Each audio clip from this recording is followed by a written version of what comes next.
झुले उंच माझा झोका.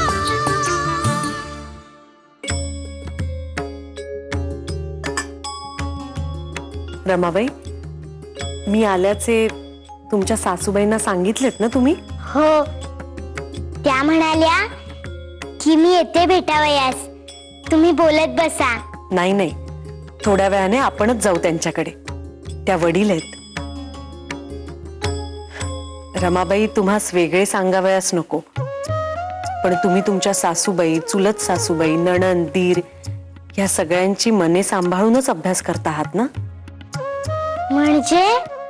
म्हणजे असे की आपणास अभ्यासाची गोडी लागलीये हे फार म्हणजे फारच चांगले.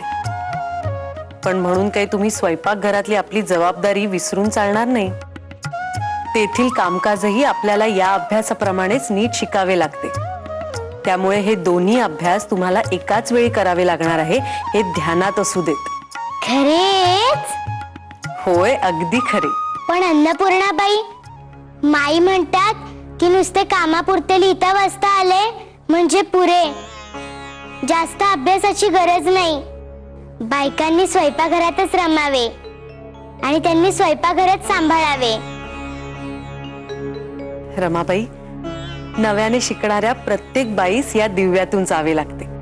त्यामुळे घरातल्यांची मने सांभाळून, त्यांच्याशी वाद न घालता, त्यांना उलट उत्तरे न देता आपण अभ्यास करत राहावा. हे साऱ्यांच्याच सुखाचे होते. कळले का?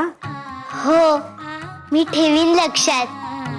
बरे झाले तुम्ही मला सांगितलेत, कारण मला आधी कळतच नव्हते की सासूबाईंचे ऐकावे की स्वतःचे.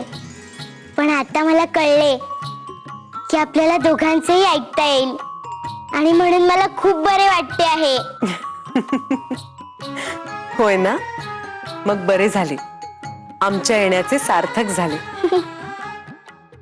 आम्हाला इकडून नेहमी सांगणे होते, रमाबाईंनी एकट्या आहेत, लहान आहेत, घरातील बायकांच्या कोंडाळ्यात भांबावून जातील आणि अभ्यास करणे विसरतील, तेव्हा तुम्ही त्यांस भेटावयास हवे, म्हणून आठवणीने आले.